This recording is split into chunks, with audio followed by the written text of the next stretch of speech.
জাভেদ মুন্সির থেকে উদ্ধার দুটি মোবাইল থেকে মিলেছে আইডি তৈরির দুটি ভিডিও।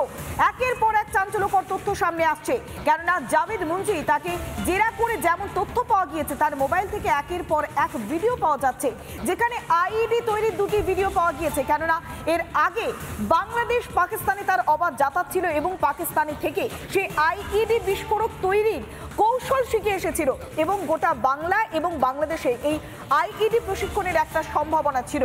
এবং একই সঙ্গে বেশ কিছু প্রশ্নের উত্তর জানতে চেয়েছে এসটিএফ এর গোয়েন্দারা। মিলেছে আইইডি তৈরির ভিডিও, এমনকি ফোনে ভারতের বিরুদ্ধে জেহাদি বার্তা। জাভেদ মুন্সি থেকে উদ্ধার করা হয়েছে দুটি মোবাইল ফোন, আর সেখানে বেশ কিছু আইইডি তৈরির ভিডিও পাওয়া গিয়েছে। কেননা আমরা জানি যে এর আগেও গোয়েন্দা সূত্রে খবর পাওয়া গিয়েছিল যে একের পর এক আইইডি যে বিস্ফোরক রয়েছে, সেই বিস্ফোরক তৈরি করতে সিদ্ধহস্ত ছিল এই জাভেদ মুন্সি।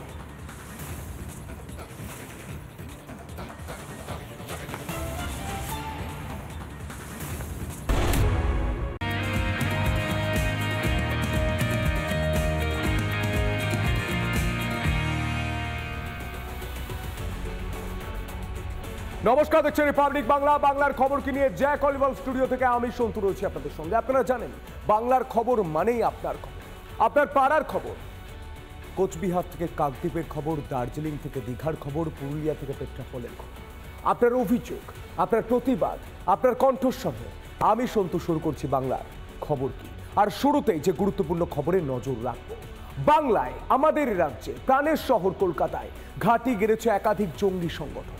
বাংলায় নাশকতার ছক একের পর এক ঘুঁটি সাজিয়েছিল এই জঙ্গি সংগঠনগুলি। ধৃত জঙ্গিদের জেরায় উঠে আসছে একাধিক চাঞ্চল্যকর তথ্য। দেখুন,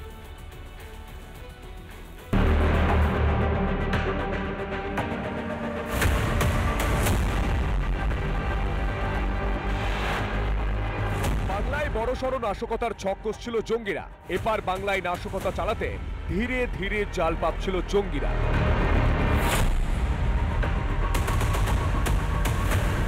গোয়েন্দা সূত্রে জানতে পারা গিয়েছে টার্গেট ফিক্সড করে কাজ করতো এই আব্বাস আলী। 1 বছরের টার্গেট বেঁধে দেওয়া হয়েছিল এই এবিটি নেটওয়ার্কটাকে গোটা রাজ্যে, গোটা জেলার বিভিন্ন জায়গাতে ছড়িয়ে দেওয়ার জন্য।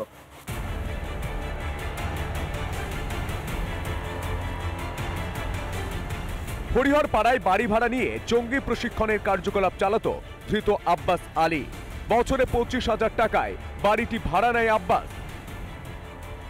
তো ও তো বললো যে আমি ওই করবো, বাচ্চার ছেলে পেলে পড়াবো, তাই বলে লিখেছে। কোরআন শরীফ পড়বে তাই বলে লিখেছে। আর ওই পড়তো, দিনে পড়তো, রাত্রি সন্ধ্যার সময় চলে যেত। বাড়ির মালিক অর্থাৎ এবং সেই গ্রামের যারা অন্যান্য বাসিন্দারা রয়েছেন, তারা কিন্তু কেউ ঘুণাক্ষরেও টের পায়নি যে সেই খারিজি মাদ্রাসাতে বসেই এইভাবে জঙ্গি প্রশিক্ষণ চালাবে আব্বাস আলী। সাদা মাটা জীবনযাপন করত আব্বাস, সুসম্পর্ক বজায় রাখত স্থানীয়দের সঙ্গে, যুবকদের খাদ্য বস্ত্রের ব্যবস্থা করত, চাঁদা তুলে করত সমাজ সেবা, খারিজি মাদ্রাসায় বিদ্যুৎ সংযোগের উদ্যোগ নেয়।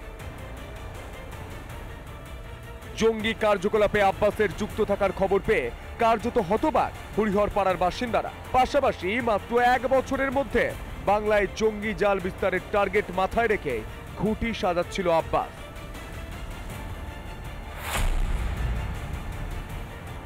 শুধু আব্বাস নয়, বাংলার দিকে দিকে নজর একাধিক জঙ্গি সংগঠনেরও। অসম এসটিএফ এর হাতে ধৃত এবিটি সদস্য সাবির মিদ্দা ও আব্দুল জাহের শেখকে জেরা করে উঠে আসছে একাধিক চাঞ্চল্যকর তথ্য। নূর আলম মন্ডল এবং মজিবর রহমান, এই দুজন এই এবিটি স্লিপার সেল তৈরিতে সবথেকে বড় ভূমিকা নিত এবং এই স্লিপার সেলটা কন্ট্রোল করত ফারহান ইশরাক নামে একজন বাংলাদেশি জঙ্গি। বাংলাদেশে বসে অসম, পশ্চিমবঙ্গে স্লিপার সেল নিয়ন্ত্রণ করত এবিটি প্রধান জসিমউদ্দিন ঘনিষ্ঠ ফারহান। বাংলাদেশের মাটি ব্যবহার করে পশ্চিমবঙ্গের জঙ্গি কার্যকলাপ নিয়ন্ত্রণ করত সে। জেরায় এমনই গুরুত্বপূর্ণ তথ্য হাতে পেয়েছে অসম এসটিএফ। এদিকে বাংলায় লাগাতার জঙ্গি কার্যকলাপ বৃদ্ধির পেছনে রাজ্য সরকারকেই দায়ী করছেন বিরোধীরা। কাজ করছে আসাম, ত্রিপুরা, অন্য রাজ্যের পুলিশ, পশ্চিমবঙ্গ পুলিশ কাজ করছে। এই সরকারটা জঙ্গিবাদ, মৌলবাদ, জিহাদিদেরকে প্রোটেকশন দিচ্ছে। আমার প্রশ্ন, এত সব তথ্য আমাদের কাছে আছে, এত সব সূত্র আমরা খুঁজে পাচ্ছি, কিন্তু প্রশাসন সেখানে কি বলছেন? দায়ভারটা প্রশাসনকে নিতে হবে।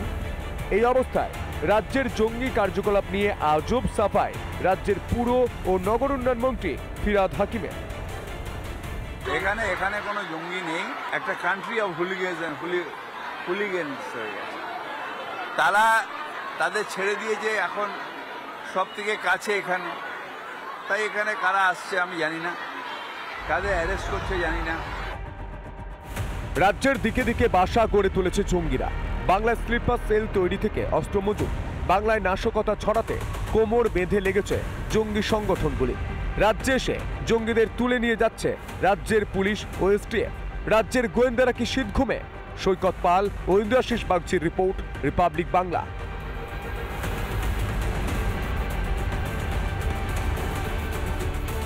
নানা ধরনের কন্টেন্ট দেখার জন্য লাইক করুন, শেয়ার করুন আমাদের ফেসবুক পেজ, সাবস্ক্রাইব করুন আমাদের ইউটিউব চ্যানেল।